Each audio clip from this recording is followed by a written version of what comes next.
χάνεις πάντα στο Uno? Αυτό το βίντεο είναι κατάλληλο για εσένα. Με τα tips που θα σου πω αναλυτικά σε αυτό το βίντεο θα χάνεις πολύ πιο σπάνια. Το πρώτο tip που θα σου δώσω ονομάζεται ισορροπία χρωμάτων.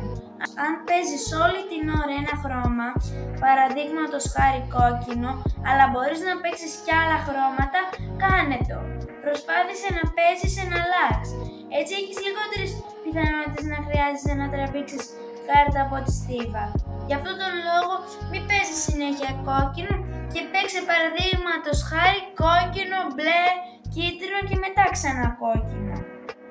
Έπειτα, μια πολύ καλή συμβουλή είναι να παρατηρείς τους αντιπάλους.